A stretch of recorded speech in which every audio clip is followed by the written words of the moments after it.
Hey, this is things that I'm learning about the Cold War. I just want to share with you. Just is very rough and not polished or anything like that. It's just that I'm finding stuff out that I want to share regularly. And my cat Frankie here is going to be trying to get my attention as well. So anyway, I do want to talk about. Still talking about China and what happened with China, and very just told a bunch of stuff when I was growing up that just wasn't well. I was going to school as well. It just wasn't doesn't seem to mesh with what happened. Um, just want to start with Admiral Charles M. Cooke. He commanded the U.S. 7th Fleet in Chinese waters in 1945 and 46. He was testifying before a Senate subcommittee that the 39 Chinese divisions equipped with American arms were disarmed when their ammunition supplies were cut off and they were defeated by the communists. This is what we did. Marshall's coalition plan, which never was accepted, called for the reduction of Chiang's army to 90 nationalist divisions and the incorporation of 18 communist divisions into that army. And that shows you how our government was abiding, helping the communists. The communist divisions were to be trained and equipped by the United States. At a hearing of the House Foreign Affairs Committee on June 19, 1946, Atchison was asked by a Representative Rogers from Massachusetts, is there any way we could have an agreement with China whereby she would not use our arms against us? And Atchison replied, well, I suppose we have that in the United Nations Charter under the principles and procedure of the Charter. If anyone wished to employ force against us, I'm sure that we would veto that. Well, it cost the United States more than 145,000 casualties, including 30,000 killed, to veto the use of force against us in Korea. So Sumner Wells wrote in his book, Seven Decisions That Shaped History, he condones Roosevelt's part in Yalta, which was a sellout, basically. But he found no justification for the Atchison-Marshall betrayal of China. This, in spite of Moscow's tactics of imposing communist governments on Poland and other Eastern European countries in the fall of 1945 and early 1946, Wells commented, he said, Marshall tried to, quote, browbeat Chiang Kai-shek into bringing the communists into his government. Before he went to China, Marshall had been warned of the real nature of the Chinese Communist movement. There was a comprehensive report submitted on July 5th, 1945, by Brigadier General P.E. Peabody, who was chief of the Military Intelligence Service. The report was a major project of the service, which included 2,500 other reports, pamphlets, and books in its preparation. And it said, quoting, the Chinese Communist movement is part of the international communist movement. Its military strategy, diplomatic orientation, and propaganda policies follow those of the Soviet Union.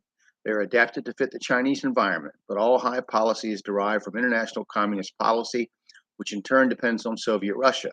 Throughout their history, the Chinese communists have loyally supported and followed the policies of Soviet Russia and have accepted the whole content of Marxism, Leninism, Stalinism. Okay, that's a quote. Now, when Marshall was asked about this report by Senator Bridges at the Senate MacArthur hearing on May 8, 1951, he said he had no knowledge of that. It seems kind of ridiculous that he wouldn't have any knowledge of that report. He acknowledged, however, that the Chinese communists insisted, quote, that's his quote, in his presence, that they were devoted adherents of Marxism, Leninism, Stalinism, and that, quote, there was never any doubt in my mind and never any thought that there was any misunderstanding about it. So Marshall knew this all the time. And yet, as late as January 7, 1947, on his departure from China to become Secretary of State, he issued a public statement protesting that in Chiang Kai-shek's government, there was a, quote, dominant group of reactionaries who have been opposed, in my opinion, to almost every effort I have made to influence the formation of a genuine coalition government. They were quite frank in publicly stating their belief that cooperation by the Chinese Communist Party and the government was inconceivable, that only a policy of force could definitely settle the issue. So July 1947, Truman sent General Wiedemeyer, who I'm reading his autobiography, to China to make an appraisal of the situation.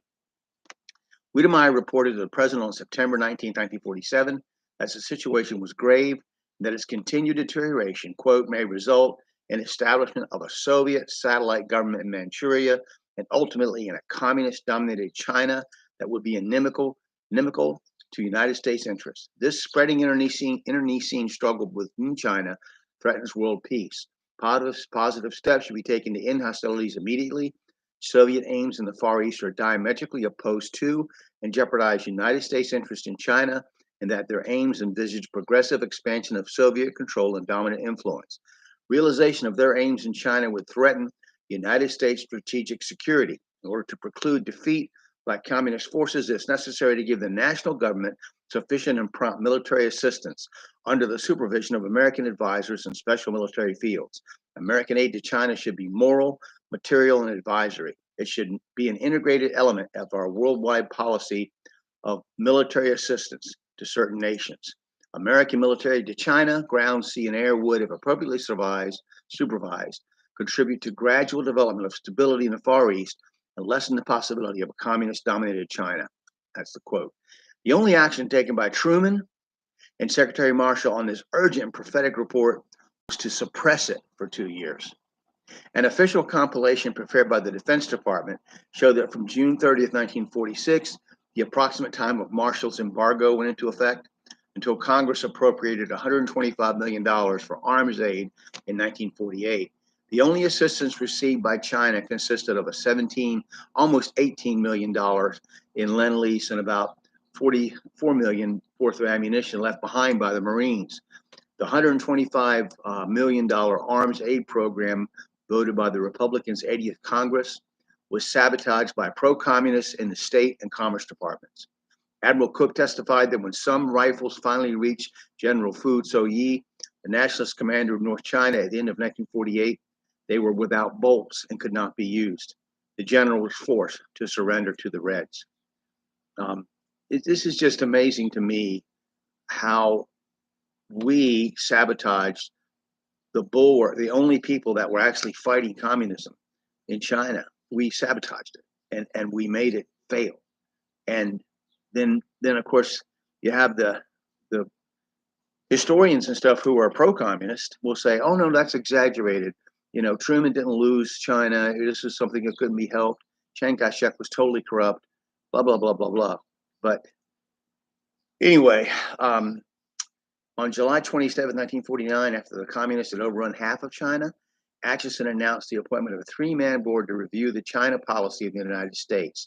As the chairman of the board, Atchison named Philip C. Jessup, who had been chairman of both the American and Pacific Councils of the Communist-dominated Institute of Pacific Relations I've mentioned previously.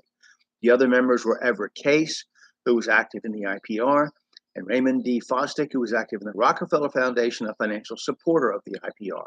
On August 5th, 1949, the State Department issued its white paper drafted by the Jessup Board, which blamed the nationalists for the fall of China.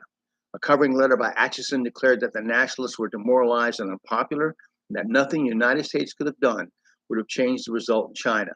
The issuance of the document jarred the morale of the nationalists and weakened their hold on the territory which the communists had not overrun. So that's where our government's line was. That's what we've been told. That's what we were taught in school and when we were growing up. Chiang Kai-shek was corrupt, and China couldn't have been saved, and the communists, it was just inevitable, and nothing we could have done about it. But we helped the communists. We helped the communists take over China. Our government was riddled with communist agents. This is going to be very important much later in relation to the things that are happening in our country today. So that's why it's really important that I study this. So we're going to stop for now.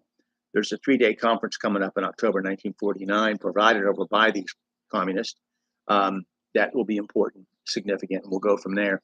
I hope you'll do your own studies on the Cold War, and you may not agree with my conclusions. You might think that they're stupid, but at least you should study it.